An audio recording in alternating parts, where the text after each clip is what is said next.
കാർഷിക വാർത്തകൾ.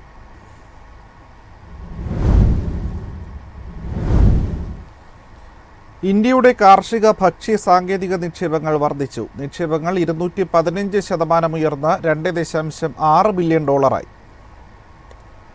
Venture capital സ്ഥാപനമായ അക്ഫണ്ടിന്റെ ഏറ്റവും പുതിയ ഗ്ലോബൽ അഗ്രി ഫുഡ്ടെക് ഇൻവെസ്റ്റ്മെന്റ് റിപ്പോർട്ട് പ്രകാരം കഴിഞ്ഞ വർഷം ഇന്ത്യ കാർഷിക ഭക്ഷ്യ സാങ്കേതിക മേഖലയിൽ മുന്നേറ്റം കാഴ്ചവെച്ചു. നിക്ഷേപങ്ങൾ 215% ഉയർന്ന് $2.6 ബില്യൺ ആഗോള കാർഷിക ഭക്ഷ്യ സാങ്കേതിക മേഖല കഴിഞ്ഞ വർഷം വീണ്ടെടുക്കലിന്റെ ചില ലക്ഷണങ്ങൾ കാണിച്ചു. US, നെതർലാൻഡ്സ് പോലുള്ള വികസിത വിപണികളിലും ഇന്ത്യ പോലുള്ള വികസ്വര രാജ്യങ്ങളിലും 2024 വർദ്ധിച്ച നിക്ഷേപം വരാനിരിക്കുന്ന മികച്ച ദിവസങ്ങളുടെ സൂചന നൽകുന്നുവെന്ന് അക്ഫണ്ടർ പറഞ്ഞു. എന്നാൽ ഇതുവരെ ആരും ആശങ്കയിൽ നിന്ന് കരകയറിയിട്ടില്ല. ഇന്ത്യയിലെ ഡോളറിലുള്ള നിക്ഷേപത്തിൽ വൻ കുതിച്ചുചാട്ടമുണ്ടായി. മുൻ വർഷത്തെ $806 മില്യൺ താരതമ്യം ചെയ്യുമ്പോൾ 215% വർധനവ്. ഇടപാടുകളുടെ എണ്ണം 27% വർദ്ധിച്ച് 218 കഴിഞ്ഞ വർഷം കാർഷിക ഭക്ഷ്യ സാങ്കേതിക നിക്ഷേപത്തിൽ വർധനവ് കണ്ട ഒരേയൊരു വികസ്വര വിപണി ഇന്ത്യയായിരുന്നു. ഇടപാടുകളുടെ ആകെത്തുകയും ഇടപാടുകളുടെ എണ്ണവും കണക്കിലെടുത്ത് വികസ്വര ലോകത്തെ നയിക്കുന്നത് ഇന്ത്യ തുടരുന്നു. ആഗോള ജനസംഖ്യയുടെ 18% വസിക്കുന്ന ഒരു രാജ്യത്ത് ഇത് അതിശയിക്കാനില്ലെന്ന് അക്ഫണ്ടർ പറഞ്ഞു. ഫാം റോബോട്ടിക്സ്, മെക്കാനൈസേഷൻ, ഫാം എക്വിപ്മെന്റ് മേഖലയിൽ $91 ബില്യൺ നിക്ഷേപത്തോടെ 17 ഇടപാടുകൾ നടന്നു. ബയോ എനർജി, ബയോ മെറ്റീരിയൽസ് മേഖലകളിൽ $73 മില്യൺ നിക്ഷേപത്തോടെ 14 ഇടപാടുകൾ നടന്നു. തുടർന്ന് farm management software, sensing, IoT എന്നിവയിൽ $36 മില്യൺ ഫണ്ടിംഗ് ഉള്ള 24 ഡീലുകൾ നടന്നു. News desk, MyFin TV. ആഗോള വിപണിയിൽ അരിവില 2 വർഷത്തെ ഏറ്റവും താഴ്ന്ന നിരക്കിൽ. ഉൽപാദനം കൂടിയതും അരിയുടെ ആവശ്യകതയിലുണ്ടായ ഇടിവും വിപണിയിലെ തളർച്ചയ്ക്ക് ആക്കം കൂട്ടി. ആഗോള വിപണിയിൽ അരിയുടെ ആവശ്യകതയിലുണ്ടായ ഇടിവ്, ഉയർന്ന സ്റ്റോക്കിംഗ്, ഉൽപാദകരും വ്യാപാരികളും തമ്മിലുള്ള കടുത്ത മത്സരം എന്നിവ കാരണം അരിയുടെ വില കുത്തനെ ഇടിഞ്ഞു. ഉൽപാദനം വർദ്ധിച്ചതും അരിയുടെ സ്റ്റോക്ക് വർദ്ധിച്ചതും സ്ഥിതി കൂടുതൽ വഷളാക്കി. 2024-25 ആഗോള അരി ഉൽപാദനം 543 ദശലക്ഷം ടണ്ണായെന്ന് അഗ്രികൾച്ചർ മാർക്കറ്റിംഗ് ഇൻഫർമേഷൻ സിസ്റ്റത്തിന്റെ ഏറ്റവും പുതിയ മാർക്കറ്റിംഗ് മോണിറ്റർ കണക്കാക്കുന്നു. വില കുത്തനെ കുറച്ചുകൊണ്ട് വിയറ്റ്നാം ആഗോള വിപണിയിലെ ഏറ്റവും മത്സരാധിഷ്ഠിത രാജ്യങ്ങളിലൊന്നായി മാറി. തായ്ലൻഡിന്റെ അരിവില ഏറ്റവും ഉയർന്നതാണ്. ഇന്ത്യയേക്കാൾ ടണ്ണിന് $30 കൂടുതലാണ് തായ്ലൻഡിന്റെ അരിവില. US കൃഷി വകുപ്പിന്റെ കണക്കനുസരിച്ച് ഒരു വർഷം മുമ്പ് 137.82 മെട്രിക് ടൺ അരി വിളവെടുത്തിരുന്ന സ്ഥാനത്ത് ഇന്ത്യ ഇപ്പോൾ 145 മെട്രിക് ടൺ അരി വിളവെടുക്കുമെന്ന് പ്രതീക്ഷിക്കുന്നു. കയറ്റുമതിയിലെ മിക്ക നിയന്ത്രണങ്ങളും നീക്കിയതിനാൽ 2025 ഇന്ത്യ കുറഞ്ഞത് 22.5 മെട്രിക് ടൺ കയറ്റുമതി ചെയ്യുമെന്ന് USDA പ്രതീക്ഷിക്കുന്നു.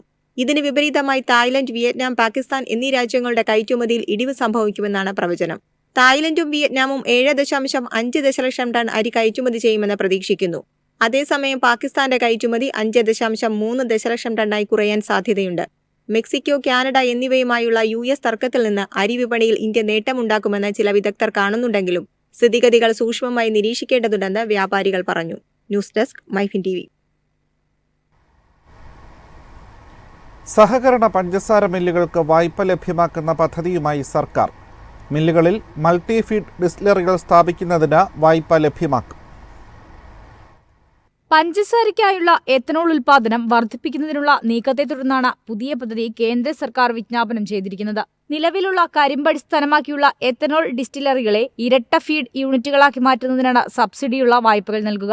ഇതുവഴി സഹകരണ പഞ്ചസാര മില്ലുകളുടെ സാമ്പത്തിക ശേഷി വർദ്ധിപ്പിക്കുന്നതിന് സർക്കാർ ലക്ഷ്യമിടുന്നു. മൾട്ടി ഫീഡ് അല്ലെങ്കിൽ ഇരട്ട ഫീഡ് ഡിസ്റ്റിലറികൾ സ്ഥാപിക്കുന്നതോടെ മൊലാസുകൾ അഥവാ ശർക്കര പാനികളിൽ നിന്ന് കൂടാതെ ഗോതമ്പിൽ നിന്നും എത്തനോൾ ഉൽപ്പാദിപ്പിക്കാനാവും. ഇത് എത്തനോൾ മിശ്രിത പദ്ധതിയെ കൂടുതൽ ശക്തിപ്പെടുത്തും.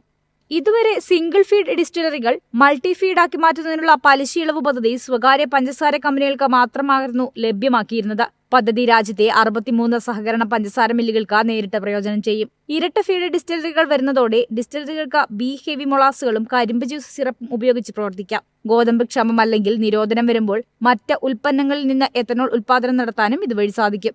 ഉൽപ്പാദന തടസ്സങ്ങളും സീസണൽ നിയന്ത്രണങ്ങളും ഇല്ലാതാക്കുക എന്നതാണ് പദ്ധതി വഴി പ്രധാനമായും ലക്ഷ്യമിടുന്നത്. News desk, MyFin TV. നുറുക്കരി കയറ്റുമതി ചെയ്യാൻ അനുമതി നൽകി ഇന്ത്യ. ഫെബ്രുവരി തുടക്കത്തിൽ സംഭരണം റെക്കോർഡിട്ടതോടെയാണ് തീരുമാനം. നിലവിലുള്ള സർക്കാരിന്റെ ലക്ഷ്യത്തെക്കാൾ 9 മടങ്ങ് കൂടുതലാണ് ഇപ്പോഴുള്ള സംഭരണ തോത്. നിലവിൽ നുറുക്കരിയുടെ ഏറ്റവും വലിയ കയറ്റുമതിക്കാരാണ് ഇന്ത്യ. കയറ്റുമതി വർദ്ധിപ്പിക്കുന്നതോടെ സ്റ്റോക്ക് കുറയ്ക്കാനും ആഫ്രിക്കൻ രാജ്യങ്ങൾക്ക് കുറഞ്ഞ വിലയിൽ ധാന്യം ലഭ്യമാക്കാനും സഹായിക്കും. കൂടാതെ ഏഷ്യൻ കാലികളുടെ തീറ്റയെയും എത്തനോൾ ഉൽപ്പാദകരെയും പിന്തുണയ്ക്കും. 2022 സെപ്റ്റംബറിൽ ഇന്ത്യ 100% നുറുക്കരിയുടെ കയറ്റുമതി നിരോധിക്കുകയും പിന്നീട് 2023 മറ്റെല്ലാ അരി ഗ്രേഡുകളുടെയും കയറ്റുമതി നിയന്ത്രണം ഏർപ്പെടുത്തുകയും ചെയ്തിരുന്നു. മഴയുടെ കുറവിനെ തുടർന്ന് അരി ഉൽപാദനം ആശങ്കയിലായതിനെ തുടർന്നായിരുന്നു ഇത്. പിന്നീട് രാജ്യം റെക്കോർഡ് വിളവെടുപ്പ് നടത്തിയതിനു ശേഷം വിതരണ സാഹചര്യം മെച്ചപ്പെട്ടതിനാൽ 100% നുറുക്കരി ഒഴികെയുള്ള എല്ലാ ഗ്രേഡുകളുടെയും കയറ്റുമതി നിയന്ത്രണങ്ങൾ നീക്കം ചെയ്തിരുന്നു. ഇപ്പോൾ നുറുക്കരി കയറ്റുമതി വീണ്ടും ആരംഭിക്കുന്നതോടെ 2025 ഈ ഗ്രേഡിന്റെ ഏകദേശം 2 ദശലക്ഷം ടൺ കയറ്റുമതി ചെയ്യുമെന്ന് പ്രതീക്ഷിക്കുന്നതായി rice export association president V Krishnarao പറഞ്ഞു. News desk MyFin TV.